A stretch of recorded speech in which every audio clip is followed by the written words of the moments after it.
tekens, kol mes nepasidarysim piliečiais.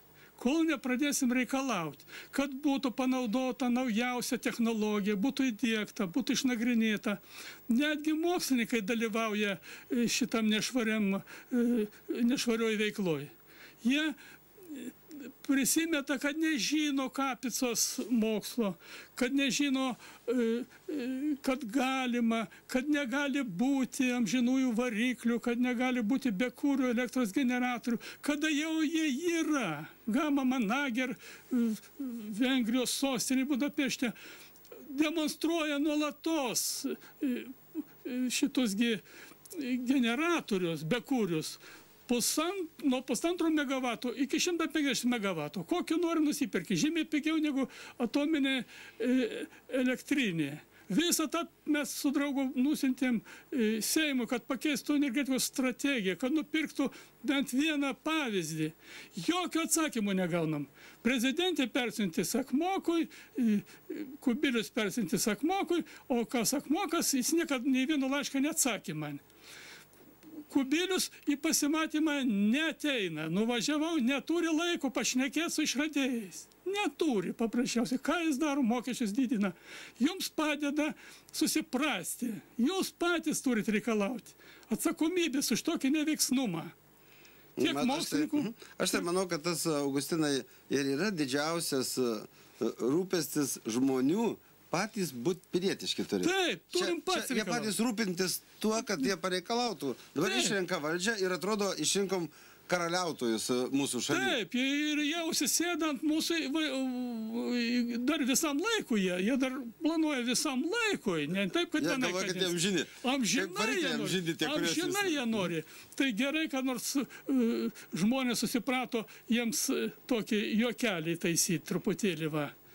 Išrinko artistus. Gal artistai geriau padarys, gal jau šviesiau supras. Manau, kad gražiai padainuot gali. Mes turime skambutį. Irgi gerai, krizės atveju labai sveika pasirinkti. Nuotaiką pakelti gerą, pajuokinti tautą. Bet pažiūrėsim, galbūt jie kaip tik šviesiau pamastys apie tas naujoves. Čia, žinot, viską pamato po to. Atsisukė atgal. Turim skambutį mes, Augustinai. Tai gal klausome, kas paskambinot ir iš kur? Labą dieną. Labą. Skambina Edvardas iš Kauno. Yra toks klausimas, kad Lietuvos išradimų patentų įstatymas skelbia, kad jeigu išradimai iš didžiosios energetikos ar bendrai iš energetikos, tai valstybė turi teisę konfiskuoti išradimą, nieko neužmokėdama išradėjai.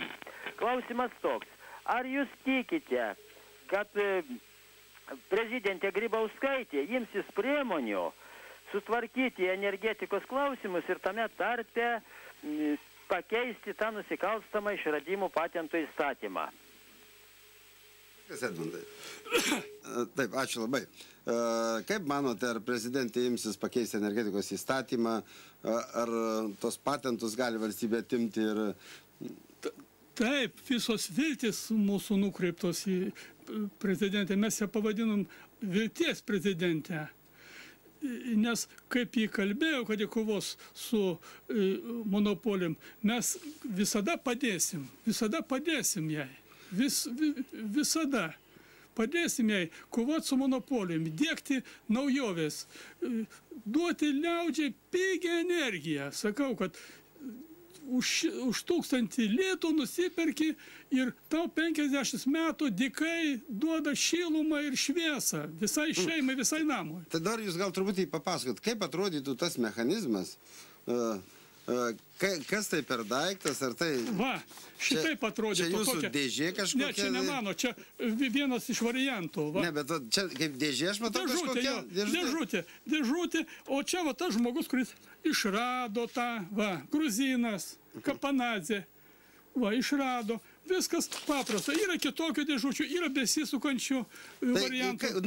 Kaip jinai gamina? Jin ima iš srautų, kuriuos atrado Motovilovas. Jis seniau buvo, tik jis atrado. Tai energetinės srautai žemės, orėje... Deja, Motovilovas nepasako, kad žemės. Netgi jis pasako, kad iš kosmoso ateina tie srautai.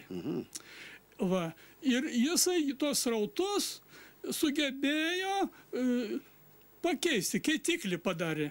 Pakeisti į elektros energiją. Iš tų srautų padaro elektros energiją į paprastos dėžutės. Gal jūs paskui paaiškinsite, turim skambutį, gerbkim mūsų klausytojus. Klausome jūsų. Kas paskambinot? Kazimieras iš Kauno. Aš noriu pasakyti, kad galima daug elektros energijos sutaupyti, naudojant efektyvesnius naujus prietaisus. Pavyzdžiui, naudojant elektros taupančius prietaisus kaip šviesos diodinės apšvietimo lampas arba elektros taupančias, paskaičiavau, kad Kauną galima sutaupyti į galingumą apie 1 milijoną kilovatų galios. O visoje Lietuvoje tai apie 10, jeigu atsisakytume prieš virš 120 metų Edisono išrastos kaitriosios lemputės. Jau pasaulyje daug kas valstybės kai kurios žada ir Europos Sąjunga nuo 11 metų uždrausti kaitrinės lemputės, bet labai lėtai šitą pasiūliau Kauno savivaldybei prieš porą metų šitą, kad savivaldos būdu stengtis keisti, bet jokio efekto nieks nenori. Kaip ponas mūsų šitas sakė, kad nesuinteresuoti taupiai naudoti energiją, kuo brangiau ją parduoti. Ačiū už tokį pasiūlymą ir klausimą. Mes padiskutuot bandysim. Yra 2 variantai. Vienas pigiau pagamint, kitas mažiau vartot. Ir tas netinka, ir tas netinka. Kodėl? Bet liaudžiai ir man tinka. Bet valdžia netinka. Netinka, sakau, elitas mūsų atitrūko, visa nelaimė, kad mūsų elitas... Ar tai elitas? Vadinsime elitui, taip jie vadina save, tegul būna elitas, galit kabutės uždėti. Dabar aš draugauju su tikru elitu, su visais išradėjais, apie kuriuos šneku, Motovilovas ir kitus, aš su jais susirašinėjau, šnekuosi ir jie visi negali įdiegti Rusijoje. Kaip Rusija įdiegs, jeigu Rusija nori parduoti naftą ir dujas? Ji neįmanoma įdiegti. Tai netgi jie visi sutinka atvažiuoti į Lietuvą ir padėti įdiegti, ir padaryti Lietuvą pasaulinę lyderę energetikui. Ir mes praleidžiam tokį šansą. Seimas dėlsia kvietimą išrašyti. Negali išrašyti kvietimą. Ar jie turėtų išrašyti tokį? Jie, o tokį svarbų žmogų turi išrašyti arba prezidentas, arba vyriausybė, arba jie pakvies ir valstybės mastu ir sumokėti už kelionės išlaidas, už viešbutį sumokėti. Ašgi neturiu iš ko sumokėti. Aš pasikviečiau, jau jie sutiko, yra kvietimas, viskas, neturiu iš ko sumokėti. Nesurinkau 7000 litų. Parodoj rodžiau tas dėžutės, sakiau, prisidėkit. Ir akademijai rodžiau žemės ūkio. Prorektorius mokslui, sako, gerai, pakviesim. Kaip nuėjau, jau kvies, sako, mes neturim pinigų, mes bioenergetikai naudojam pinigus. O tie pinigai neteisingai naudojami, negalima gauti energijos iš bio. Esmė pati kur. Išvelgiat jūs vien monopolistų, kurie parduoda energiją, blokavimą visišką. Jau dabar, jeigu mes paleidžiam masinę gamybą šitų generatorių be kūrių, visiškai nereikalingi. Nei valdžia negaus jokių mokesčių, nei monopolistai negaus. Ir laidus turės nusikabinti, parduoti metalolaužai, labai mėgsta. Nors iš tų laidų galima padaryti generatorių,